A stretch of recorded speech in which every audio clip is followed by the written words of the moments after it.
الحمد لله نحمده ونستعينه ونستغفره ونؤمن به ونتوكل عليه ونعوذ بالله من شرور أنفسنا ومن سيئات أعمالنا من يهده الله فلا مضل له ومن يضلل فلا هادي له وأشهد أن لا إله إلا الله وحده لا شريك له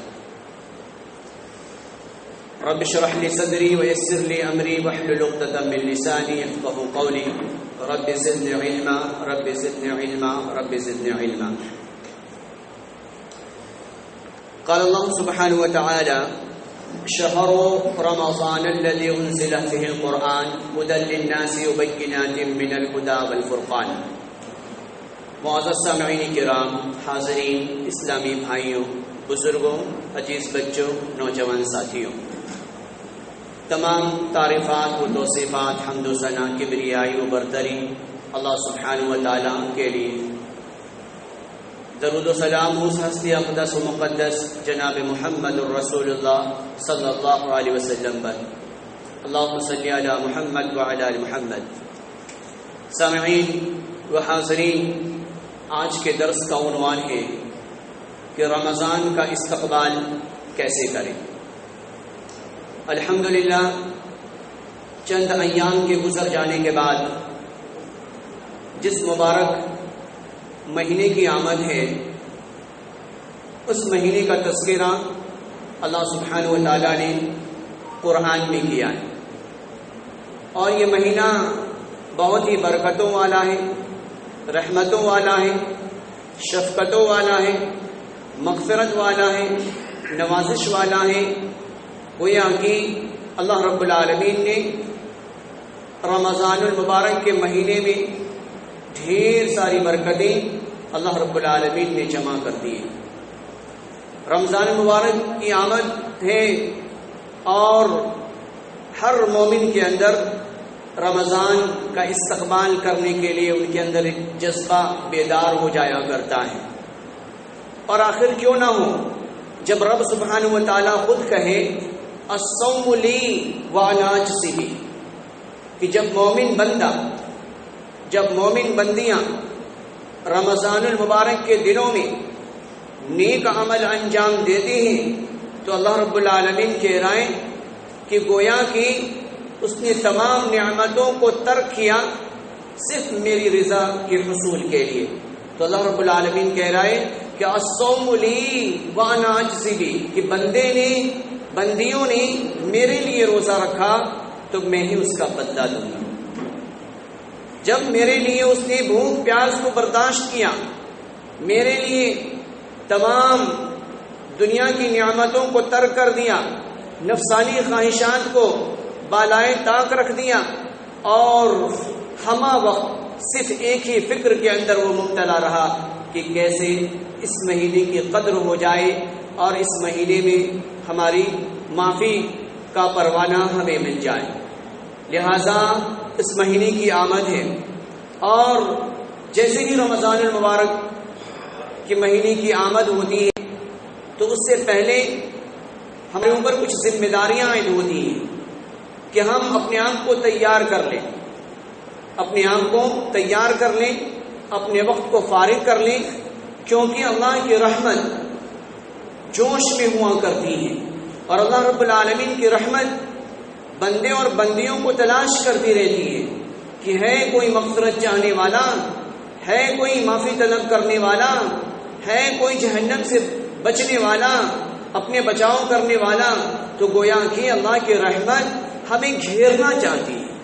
اور گھیر کر اللہ سبحانہ و تعالی ہمیں معاف کر کے اللہ رب العالمین اس بابرکت مہینے کی وجہ سے، اللہ رب العالمین اس میں نیک عمل کرنے کی وجہ سے اللہ رب العالمین ہمیں جنت میں داخل کرنا چاہتا ہے. تو ہمیں اس مہینے کے لیے اپنے آپ کو فارغ کرنا چاہیے. استقبال صحابہ کرام کا یہ عمل رہا کہ وہ جب رمضان المبارک کی آمد ہوتی تو اس سے پہلے ہی تیاریاں شروع کر دیا کرتے تھے اور دعاؤں کا اہتمام کیا کرتے تھے. یعنی اپنی مشغولیات کے باوجود، تاجر ہونے کے باوجود، کسان ہونے کے باوجود بھی اپنی مشغولیات کو ترک کر کے رمضان المبارک کی آمد جیسے ہی آتی اس سے پہلے تیاریاں شروع کر دیا کرتے تھے. اور جب رمضان آ جاتا تو نبی علیہ الصلوۃ والسلام کا فرمان شد المعذر، تو نبی علیہ الصلوۃ والسلام اپنے کمر کو باندھ لیتے، اپنی ازار کو باندھ لیتے۔ ازار کو باندھ لینے کا مقصود کیا ہے؟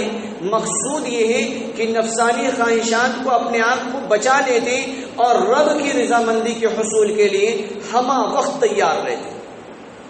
ہمہ وقت تیار رہتے۔ یہ مہینے کی آمد ہے، رمضان المبارک کی آمد ہے۔ اب دنیاوی اعتبار سے ہم دیکھیں، اگر ہمارا کوئی دوست، ہمارا کوئی بھائی، ہمارا کوئی چاہنے والا، اگر وہ کسی دور دراز کی مسافت کو طے کر کے آتا ہے تو ہم اس کے استقبال کے لیے ایئرپورٹ پہنچ جایا کرتے، ہم اس کے استقبال کے لیے ایئرپورٹ پہنچ جایا کرتے، اور ہمارے ہاتھ میں گلدستہ بھی ہوا کرتا ہے کہ تاکہ ہم جسے ریسیو کرنے کے لیے ہم پہنچے ہیں وہ ہماری حاضری سے خوش ہو جائے، وہ ہماری حاضری سے خوش ہو جائے۔ اسی طریقے سے ہمیں دنیاوی اعتبار سے ہماری اتنی تیاریاں ہوتی ہیں، تو رب سبحانہ و تعالیٰ کا وہ مقدس مہینہ، رب سبحانہ و تعالیٰ کا وہ بابرکت مہینہ، رب سبحانہ و تعالیٰ کا وہ بخشش والا مہینہ چند ایام کے گزر جانے کے بعد ہمارے سروں پر سایہ فگن ہونے والا ہے، تو اس کی تیاریاں بھی بے حد ضروری ہیں، اس کی تیاریاں بھی بے حد ضروری ہیں۔ اور اللہ سبحانہ و تعالیٰ نے اس مہینے میں خصوصاً کلام الہی کو نازل فرمایا ہے،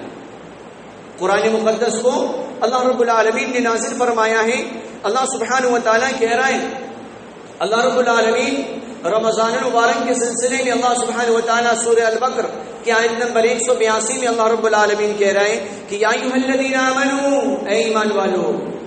اے ایمان والو، کتب علیکم الصیام، رمضان المبارک کے روزے تم پر فرض کیے گئے۔ کتبہ ای بمعنی فرض، اللہ رب العالمین نے رمضان المبارک کے روزے کو فرض کہا ہے۔ اور صرف یہی نہیں، علی الذین من قبلکم لعلکم تتقون، تم سے پہلے بھی جو قومیں آئی تھیں اللہ رب العالمین نے ان پہ بھی روزے اللہ سبحانہ و تعالیٰ نے فرض کیے تھے۔ فرض کرنے کا مقصد کیا ہے؟ اللہ رب العالمین مقصد کو بھی بیان کر رہا ہے، اللہ رب العالمین مقصد کو بیان کر رہا ہے، لعلکم تتقون، تاکہ تم متقی بن جاؤ، تاکہ تم ڈرنے والے ہو جاؤ، تاکہ تم اپنا بچاؤ کرنے والا ہو جاؤ، تاکہ جیسے رمضان کی آمد ہوتی ہے ہم 16 گھنٹے بھوک پیاس کو ہم برداشت کرتے ہیں صرف اللہ رب العالمین کو راضی کرنے کے لیے، صرف اپنی عادات کے اندر اگر ہم چینجنگ لائیں، تو اگر ہم کسی مہلک امراض کے اندر ہم مبتلا ہیں، کسی نشاور چیز کے ہم عادی ہو چکے ہیں، تو ہمارے پاس یہ گولڈن چانس ہے کہ ہم اس سے اپنا بچاؤ کر سکتے ہیں۔ جب ہم 16 گھنٹے تک بھوکے رہ سکتے ہیں،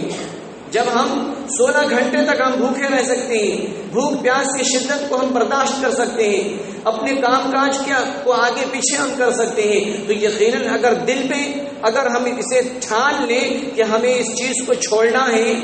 جیسے شراب نوشی کا اگر انسان عادی ہے اسے چھوڑنا ہے، تو اس مقدس مہینے کی برکت کی وجہ سے انسان آسانی سے چھوڑ سکتا ہے۔ برائی کا عادی ہے تو برائی کو چھوڑ سکتا ہے، یا اسی طریقے سے اور بھی چھوٹے بڑے امراض کے اندر مبتلا ہے، اگر انسان اسے ترک کرنا چاہے اور دل میں یہ ٹھان لے تو یقیناً کوئی مشکل کام نہیں ہے۔ اسی لیے اللہ رب العالمین کہہ رہا ہے لعلکم تتقون، کہ ایمان والو ہم نے تم پر روزے اسی لیے فرض کیے ہیں تاکہ تم متقی بن جاؤ، تاکہ پرہیزگار بن جاؤ، اسی لیے اللہ رب العالمین نے روزے کو فرض قرار دیا ہے۔ آگے اللہ سبحانہ و تعالیٰ کہہ رہا ہے فمن شہید منکم الشہر فلیصم، یعنی اگر تم میں سے کوئی رمضان المبارک کے روزے کو پائے، فلیصم، اسے چاہیے کہ وہ روزہ رکھے، اسے چاہیے کہ وہ روزہ رکھے۔ اگر انسان کو چھوٹی بڑی اگر تکلیف کے اندر انسان مبتلا ہے، لیکن اگر ہمارا جسم اتنا قوت محسوس کر رہا ہے کہ ہم روزے کو آسانی کے ساتھ رکھ سکیں تو روزہ رکھنا ہی بہتر ہے۔ اللہ رب العالمین کہہ رہے ہیں سورہ البقرہ کے آیت نمبر 185 میں فمن شہید منکم الشہر فلیصمہ، تم میں سے جو کوئی روزہ پائے تو اسے چاہیے کہ وہ روزہ رکھے، اس کے اندر بھلائی ہے، اس کے اندر انسانیت کے صحت یابی کے راز کو اللہ رب العالمین نے چھپا کر رکھا ہے۔ ہارورڈ یونیورسٹیز کے اندر بہت سارے ایسے ڈپارٹمنٹ ہیں جس پر انسان کے ہیومن باڈی پر ریسرچ ہو رہا ہے، اور ریسرچ کر کے بڑے بڑے اسکالرس یہ ثابت کر رہے ہیں کہ میرا جی یہ چاہتا ہے کہ کائنات میں بسنے والے تمام کے تمام انسانوں کے اوپر یہ حکم نافذ کر دوں جو کائنات کا امین محمد الرسول اللہ صلی اللہ علیہ وسلم پر اللہ رب العالمین نے فرض قرار دیا ہے، وہ فاسٹنگ ہے، وہ روزہ ہے۔ اس لیے کہ روزے کے فوائد انسان کی باڈی پر ریسرچ کرنے کے بعد آج ثابت ہو چکا ہے کہ انسان کا جسم قوت محسوس کرتا ہے۔ اور صرف یہی نہیں، ایگزامپل ہمارے نظروں کے سامنے جتنے بڑے بڑے کارنامے لوگوں نے انجام دیے، جتنے بڑے بڑے فلاسفر اس دنیا میں آئے، چاہے وہ گیلیلیو ہو، چاہے وہ نیوٹن ہو، چاہے اس سے بڑے بڑے ہوں، سب لوگوں نے بھوک پیاس کی شدت کو برداشت کیا۔ ہاں، ان کا طریقہ الگ رہا۔ رات کے حصے کو ان لوگوں نے چوری کر لی، یعنی رات کو سونے کے بجائے ان لوگوں نے جاگ جاگ کر ریسرچ کیا۔ اور صرف یہی نہیں، اسلامک تاریخ، اسلامک ہسٹری یہ بتلاتی ہے جتنے نبی علیہ الصلوۃ والسلام نے غزوات میں فتح حاصل کی وہ سب خالی پیٹ صحابہ کرام کا ایک جتھا ہوا کرتا تھا، پیٹ میں کچھ بھی نہیں، پھر بھی اللہ رب العالمین کی رضا کے حصول کے لیے وہ تیار رہتے تھے، اور اللہ رب العالمین انہیں کامیابی سے ہمکنار کیا کرتا تھا۔ اللہ رب العالمین کہہ رہے ہیں کہ فَمَنْ شَهِدَ مِنْكُمُ الشَّهْرَ فَلْيَصُمْهُ، تو تم میں سے جو رمضان المبارک کے دن کو پائے اسے چاہیے کہ وہ روزہ رکھے۔ ترمذی، ابن ماجہ ترغیب و ترہیب کے اندر ایک روایت موجود ہے، قال النبی صلی اللہ علیہ وسلم اذا كان اول لیلۃ من شہر رمضان، نبی علیہ السلام کا فرمان ہے جب رمضان المبارک کی پہلی رات آ جایا کرتی ہے تو رمضان صفدت الشیاطین، اللہ سبحانہ و تعالی شیطان کو جکڑ دیتا ہے، اللہ سبحانہ و تعالی شیطان کو جکڑ دیتا ہے، ومردت الجن، اور شرکس جنوں کو بھی جکڑ دیا جاتا ہے، وغلقت ابواب النار، جہنم کے دروازے بند کر دیے جاتے ہیں، فلم یفتح منها باب، اور دروازہ نہیں کھولا جاتا۔ جہنم کا دروازہ پورے رمضان کے لیے اللہ سبحانہ و تعالی بند کر دیتا ہے اور وہ دروازہ نہیں کھولا جاتا۔ وفتحت ابواب الجنہ، اور رمضان میں جنت کے دروازے کھول دیے جاتے ہیں، فلم یغلق منها باب، اور وہ دروازہ بند نہیں کیا جاتا۔ یعنی رمضان کی جیسے آمد ہوئی، اللہ رب العالمین کی رحمت کی انٹری ہوئی، اور ویسے ہی اللہ رب العالمین اپنے مومن بندیوں کی سیکریفائس اور قربانیوں کے عوض میں، ان کی محنت اور مشقت کے عوض میں اللہ رب العالمین نے جنت میں داخلے کا پروانہ عطا کرتا ہے۔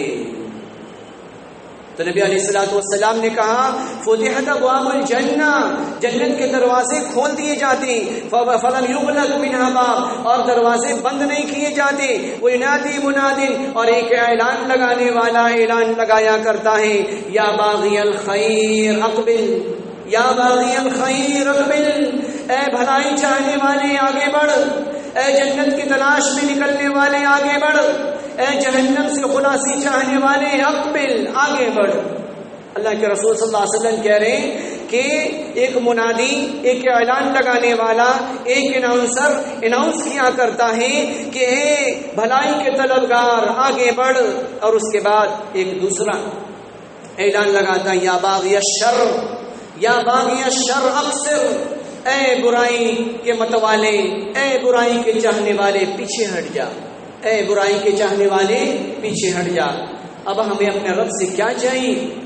اللہ سبحانہ و تعالیٰ تو پورا انتظام کر رکھا ہے، اپنے بندوں کو معاف کرنا چاہتا ہے، اور اللہ رب العالمین خود بھلائی عطا کرنا چاہتا ہے، اور اللہ سبحانہ و تعالیٰ وعدہ کر رہا ہے کہ بندے نے روزے کو خالص بھوک پیاس کی شدت کو میری رضا کے حصول کے لیے، میری جنت کے حصول کے لیے اس نے تمام تکلیفوں کو برداشت کیا، اور صرف میرے ڈر کی وجہ سے، میرے خوف کی وجہ سے اس نے اس عمل کو انجام دیا۔ تو اللہ کے رسول صلی اللہ علیہ وسلم نے کہا کہ اللہ رب العالمین خود فرما رہا ہے، الصوم لی وانا اجزی بہ، کہ بندیوں نے میرے لیے روزہ رکھا تو لہٰذا میں ہی اسے صلہ دوں گا، میں ہی اسے بدلہ دوں گا۔ اب اندازہ لگائیں کہ اللہ سبحانہ و تعالیٰ تو ہمیں معاف کرنا چاہتا ہے، اللہ رب العالمین تو ہمیں اپنے جنت میں داخل کرنا چاہتا ہے، اللہ سبحانہ و تعالیٰ تو ہمیں جنت کی نعمتوں سے سرفراز اور مالا مال کرنا چاہتا ہے، تو بھلا اتنے انعامات کے وعدے کیے جائیں، اتنے پروانے دینے کا اللہ سبحانہ و تعالیٰ اعلان لگائے، اللہ کا منادی اعلان لگائے، اور ہم برائیوں میں لگ کر اپنے وقت کو برباد کر دیں اور رمضان کے مقدس مہینے کی ہم قدر نہ کریں، تو اس سے بڑا محروم کون ہو سکتا ہے؟ اس سے بڑا محروم کون ہو سکتا ہے؟ سنن نسائی کی روایت ہے، ابو ہریرہ رضی اللہ تعالی عنہ نے فرمایا، راوی حدیث ابو ہریرہ کہتے ہیں ابی ہریرہ رضی اللہ عنہ قال قال رسول اللہ صلی اللہ علیہ وسلم آتاکم رمضان شہر، نبی علیہ الصلوۃ والسلام نے فرمایا کہ اللہ سبحانہ و تعالیٰ نے تمہیں ایک مہینہ عطا کیا ہے، تمہیں ایک مہینہ عطا کیا ہے، شہر مبارک، یہ بہت ہی بابرکت مہینہ ہے، بہت ہی پاکیزہ مہینہ ہے، فرض اللہ عز وجل، اور اللہ سبحانہ و تعالیٰ نے اس کے روزے کو فرض قرار دیا ہے، صیامہ تفتح ابواب الجنہ،